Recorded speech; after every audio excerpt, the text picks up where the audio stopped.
Hi everyone, Quillfan here again. I decided to do a quite packed video for Lenormarch this time because I don't know when I will have the time to film a video again in the next days, but I definitely wanted to take part in the next days of Lenormarch. So I thought, why not do a video and answer all of the questions at once. I will try to keep it short nonetheless, but we'll see how well I deal with that. So, the second question of Lenormarch, so the question for day 2. Oh, and by the way, if you don't know what Lenormarch is, I will link to the introduction video of the Truth and Story in the description box below, so you can watch that. It's practically a month dedicated to working with the Lenormand, to learning the Lenormand. It's a challenge and a great experience, I think, especially for beginners of Lenormand, and I still consider myself to be a beginner as well, because I don't work with Lenormand that often. So, back to the question. So, the question for day 2 of Lenormand is, what are your experiences with Lenormand, if any? How did you first hear about it? What is your exposure to this system? Let's just see where we all are starting at. So I heard about Lenormand for the first time, I think, when Kelly from the Truth and Story uploaded a video about her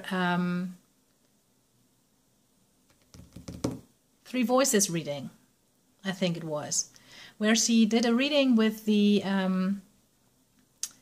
Druidcraft, the Druid Animal Oracle, and I believe the Celtic Lenormand.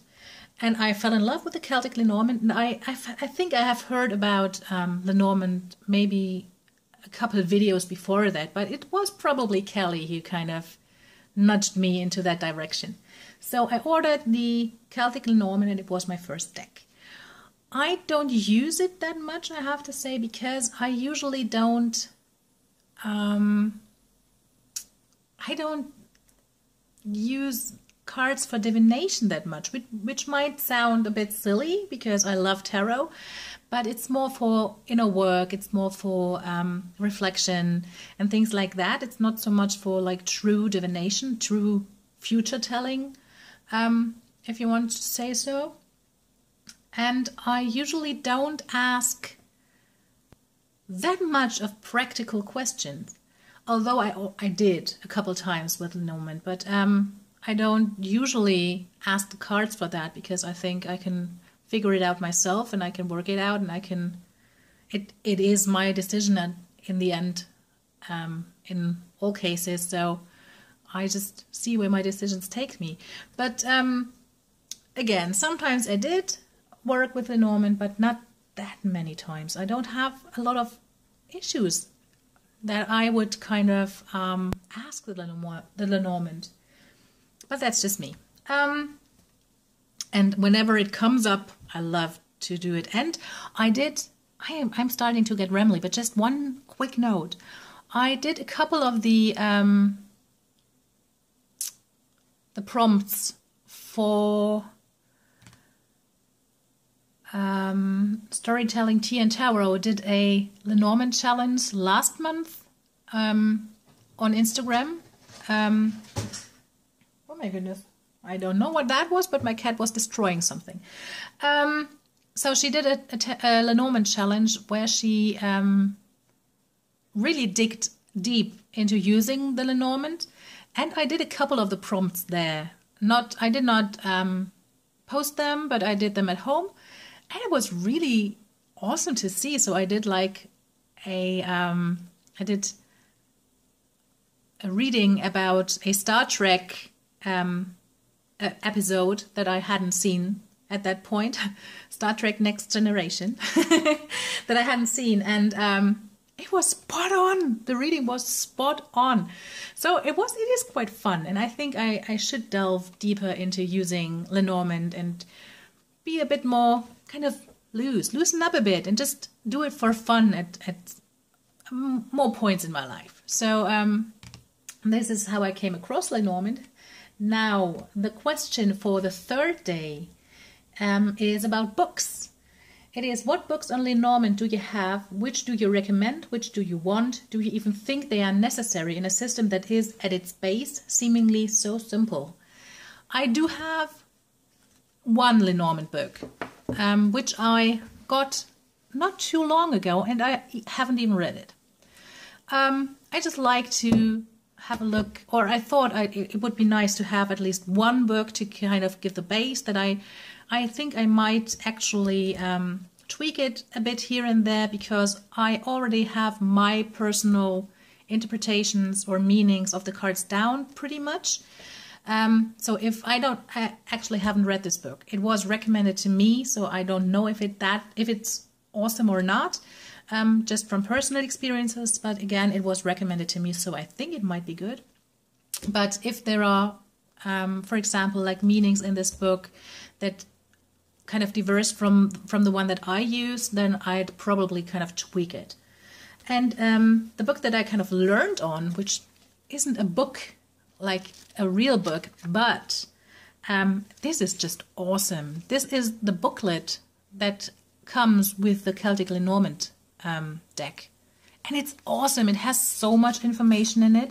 And on the other hand, even though there is much information given in here, it doesn't kind of overwhelm you. So if you don't have any clue about Lenormand whatsoever, then this is like a great point to start. And Kelly did point that out to me, or I think she did point it out in one of her videos, so not like personally to me, that this might be a great starting point, and I definitely agree. I love this book, and it is written by Chloe McGregor, which you all know on YouTube as Inner Whispers. So just beautifully done. I love this.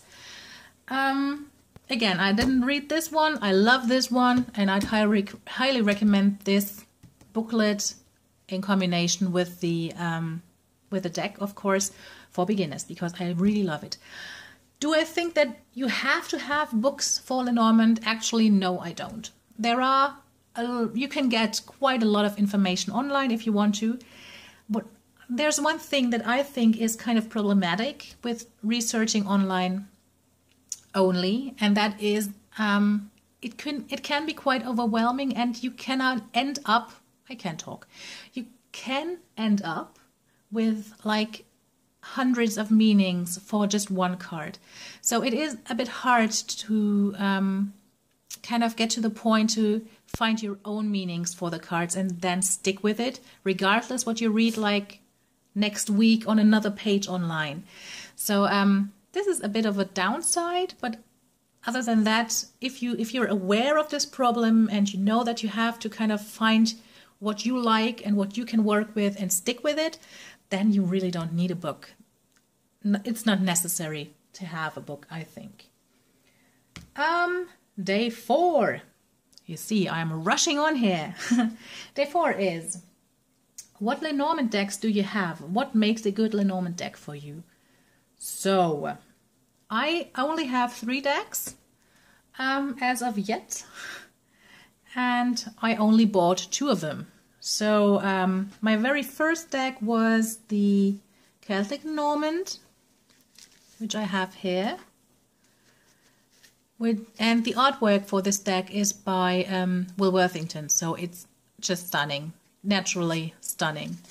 I love this deck. I very, very much love this deck, and there are several reasons for that. Because on the one hand, I love its clearness. I don't know if you can say that, but it is quite easy to see what is depicted in the picture, and this is what I think still is important to me in a Lenormand deck. I want to be able to see at first glance, see at first sight, what is depicted in the image. There aren't names on this deck, so it's even more important that you like straight away, you have to know straight away what it is you see or you're looking at. And so this is something I really like. It came with a couple extra cards that I did not put in. Not necessarily extra cards, but cards you could choose from. Like the rider, you could choose a female rider. There are 2 men and women cards, stuff like that. So again, I really, really very much love this deck, and I highly recommend it still. It is just gorgeous. Simply gorgeous. Oh,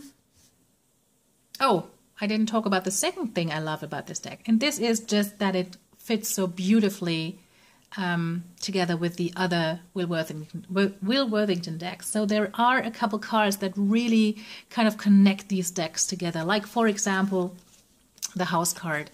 There is a card in the Druid Plant Oracle where you can see a beehive, and you kind of look to the village from the other side of the house. Just gorgeous. And there is another card in the Druidcraft Tarot that again kind of shows this same village. Like I think it's the 4 of Wands. So I just love that. Beautiful. I love this deck. The next deck, I don't know. I think I got this one next, or I did my own Lenormand next. I don't know, but I'm going to show you the small one anyways, which is the Vintage Samhain? Antique Samhain? Oh my goodness. I will have to link this for you in the description box because I forgot the name.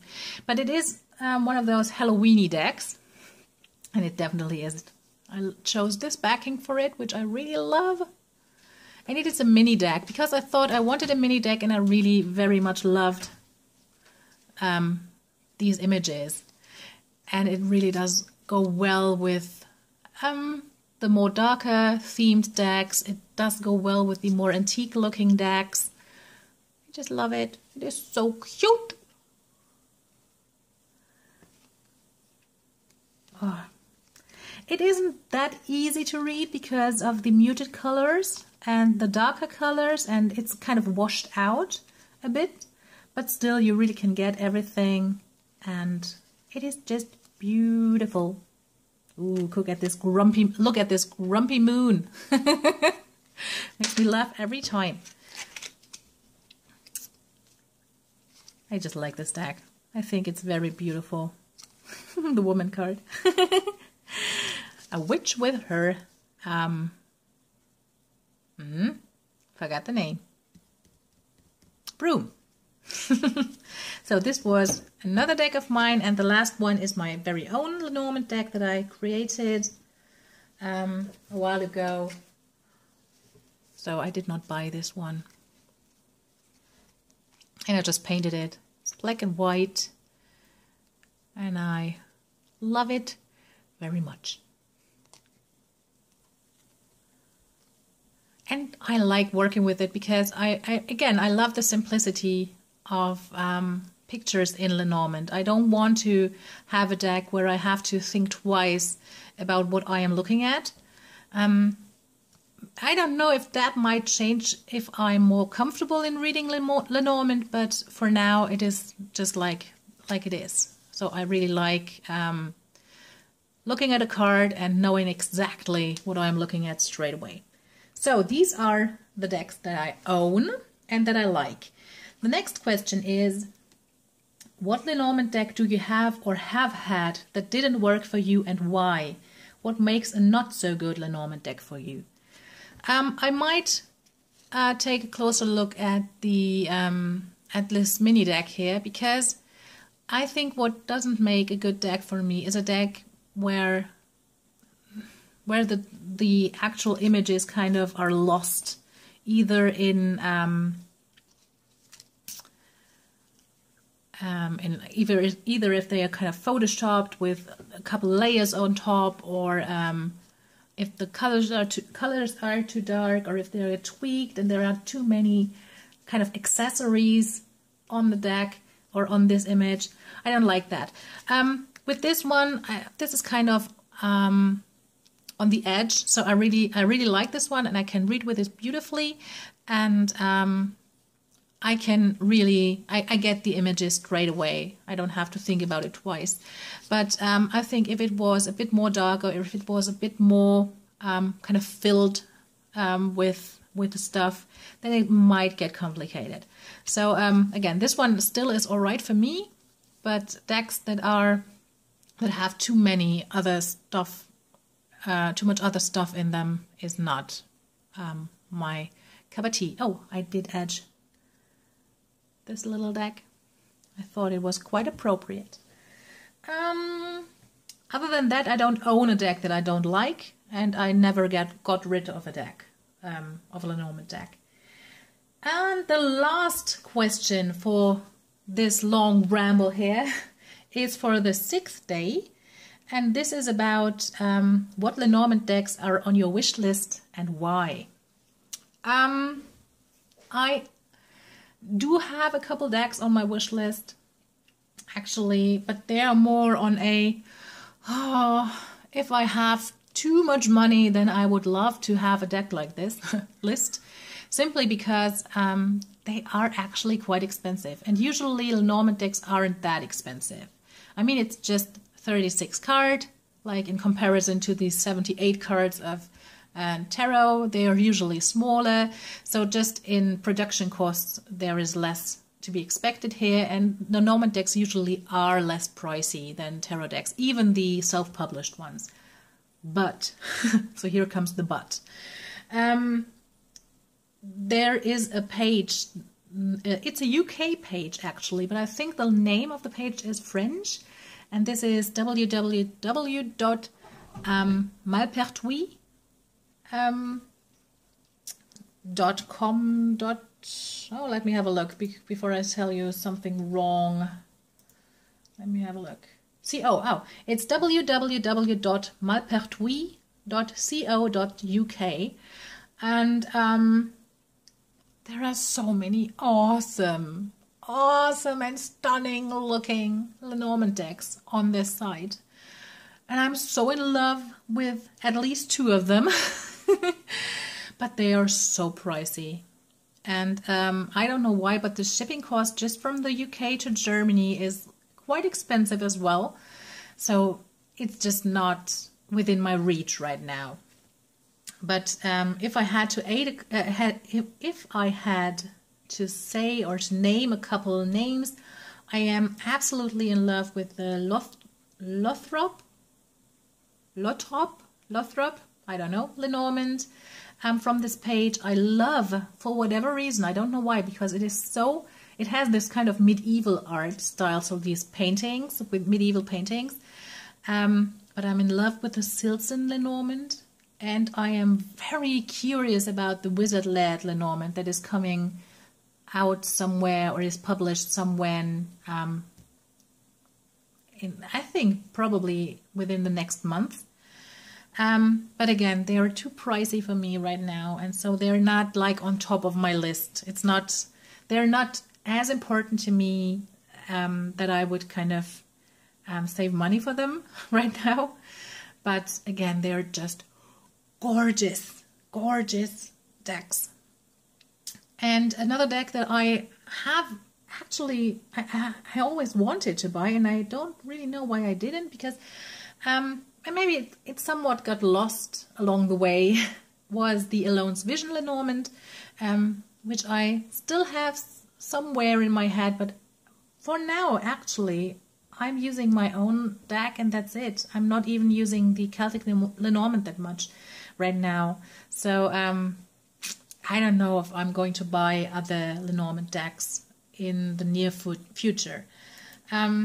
Although every time I'm looking at some, it's like, oh, I want that deck. I want that deck so much. But then my brain kind of kicks in and says, no. Nope, you don't need that. You have enough Lenormand decks. You don't need more. So, I don't know. And again, I'm simply not kind of... I don't want to spend that much money on a Lenormand deck, and they are so pricey. These decks on this page are so pricey that I could get a self-published tarot deck for the same price. So I don't think that I will buy one of those like in the near future, but who knows? Who knows? Maybe I will gift it to myself at some point, because they are so gorgeous. And there is a tarot deck coming up this year, later this year as well, and I'm so I think I might actually be interested in that as well. And if I'm interested in a tarot deck from that site, then I might want to add a Lenormand deck as well. So I don't know. We'll see. But that's it. That's it, actually. That's all the prompts that I wanted to film about today, and I hope I did not bore you, and your ears don't bleed from listening to my stumbling over my words.